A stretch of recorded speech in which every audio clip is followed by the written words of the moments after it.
Hey everybody, thanks for joining in this Raspberry Pi meetup. And I want to give a short introduction about what we're doing at Diode and what we believe and what we're bringing here to the Raspberry Pi community and hopefully to everyone.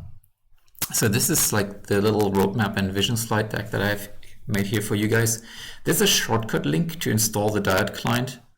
It's a single curl command. And let's start here with our first assumption. Our assumption is the internet is broken. And when we say the internet is broken, what we mean with that is that the simplest thing that the internet was designed to do really was to connect to people or to universities, for example, and send research results or send files from one person to another person. And if you try to do that today through the internet, then actually we find that if you send a file today, for example, if you use Dropbox, then you always send it to somebody in the middle. It really doesn't happen anymore that we are sending files directly from our friends to our friends, but instead there's always somebody in the middle. So you need a server, or you need Dropbox, or you use Google Drive, something that's in the middle. And this is really strange because the internet was built to be able to stream everything and send everything to your friends. But now if you don't have somebody in the middle, it doesn't work. And if you do Raspberry Pi development and you want to stream a video, you know this because you always need to set up some kind of server, or you have this problem, how can I connect my Raspberry Pi? Because you always need these pieces in the middle. We drawn them here out. It's Dropbox, or it's OneCloud from Microsoft, or any of these others like G Drive. And this is why we say it's broken. It's坏掉. It's Weiler. And we want to fix that. We want to re-enable this link. We want to enable you guys with your Raspberry Pis to be a server and stream data everywhere without being a server with a fixed IP. In the future, you will not need that anymore. In the future, you will be able to stream from everywhere to everywhere without these fixed connections. And what we have today is really terrible. It's what we call the centralized network, because today you cannot stream from everywhere to everywhere, and you cannot just send. And so for even the simplest things, we're using services. The biggest winner of this is FAN, at the very bottom here, Facebook, Amazon, Apple, Netflix, Google, but also small services like Twitch or Zoom. They are just in the middle, and they just do what you otherwise would be able to do to stream something directly to your peers via internet technology. In the case of Twitch, and this is what the three barriers show here, there's actually three things that are happening. First, Twitch is helping you to stream the video from you to your users. That's good. But the second one is actually most of these services in the middle, they take quite some money for what they do. So if you're a Twitch streamer and you have a lot of followers, and these followers send you money, most of that money is not going to go to you. Most of that money is going to Twitch. So that's the second piece at the money part. And then the third part is all the personal data that they are collecting while you do this. And we really don't know, is Zoom, for example, if you do a Zoom video and we send it over the internet, is Zoom listening in? Do they see the video? Do they see the audio? And these are the three problems of the centralized web. And with any provider of the centralized web, you will find this in some form, that these three are the same. Now, to write it down, it starts with those technical limitations. So we can't stream directly because we are usually behind a gateway in our home. There's a NAT router, and so that we can't get with our internet connection outside the router. The second one is they set up these servers, and then they're taking money for these servers. Twitch takes actually up to 80% of what the streamer would get, much more than just the server cost. And then the third one is you get addicted to these centralized web services because you can't just host it yourself. The source code is not available. If you start using Amazon and you want to use it for on your own server, you don't get the services. If you like Zoom but you want to use it on your own servers, you don't get the software. So they lock you in. Now this all sounds very sad, when we think about, is Zoom listening, and why is Twitch getting more money, and is Skype reading my texts, for example? These are really big problems, and they sound sad, but this is not the end. We believe this is the beginning. Because right now what is happening, and a lot of that is coming from the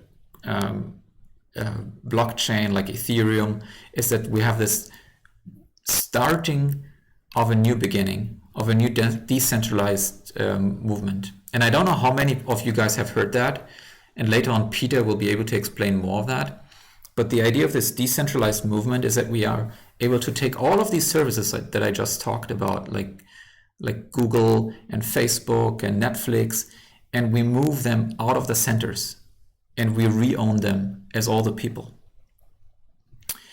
so that we can get to this kind of decentralized web. And Diode, like our company, we're not the only company out there doing this. There's a lot of companies that join this revolution already. So there's IPFS, for example, that is a decentralized file transmitter. There's a Brave web browser, which is a new kind of web browser. There's the Jitsi Meet, which is a direct competitor to Zoom, but decentralized. And there's going to be many more companies. This is just the beginning, that allow the direct streaming of the content, that ensure that the money is not taken in between, and that are much safer with your personal data.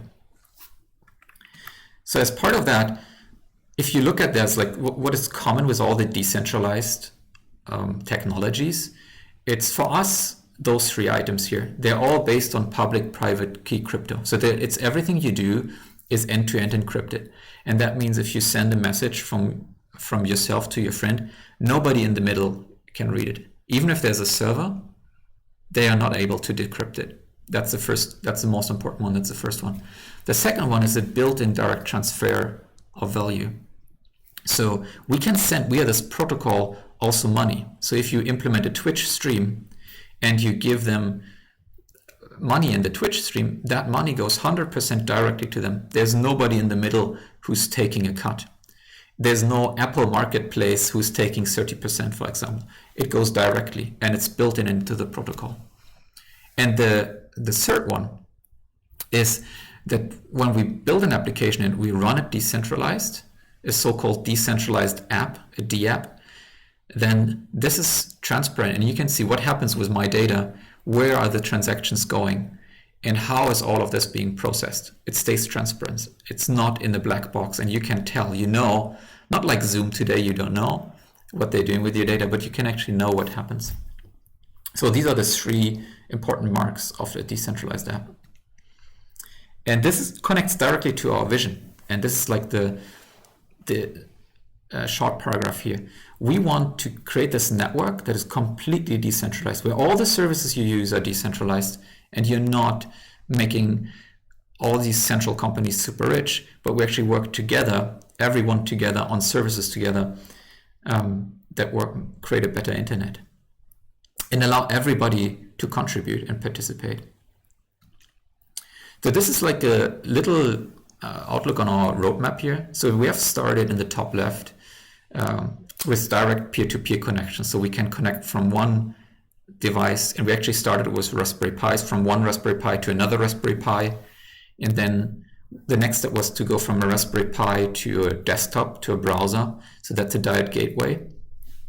And the third step for us is to do it natively. So right now we have set up a gateway server, and all the data is going there. But we really want to have it decentralized, and for that we're working on a local application that we're going to release soon.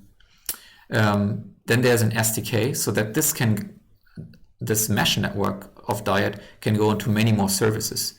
And this is an enabler for the next step here, for the second curve, where we will have video conferencing applications like Zoom, shared drives like Gmail, VPNs, messaging like Facebook Messenger or Telegram, social networks like Facebook themselves, and in the future, just your internet cost. Like our idea of the future is, if you pay for your internet traffic, you pay, for example, Changhua Telecom, and if you make that payment to them, then this payment includes money you actually spend on the internet. So if you surf on youtube.com, then YouTube will receive money out of that because you load a lot of bytes down from them. Or if you go to Netflix, they receive the money. Or if you go to somebody independent that you really like and you load his content, then that person is getting the money.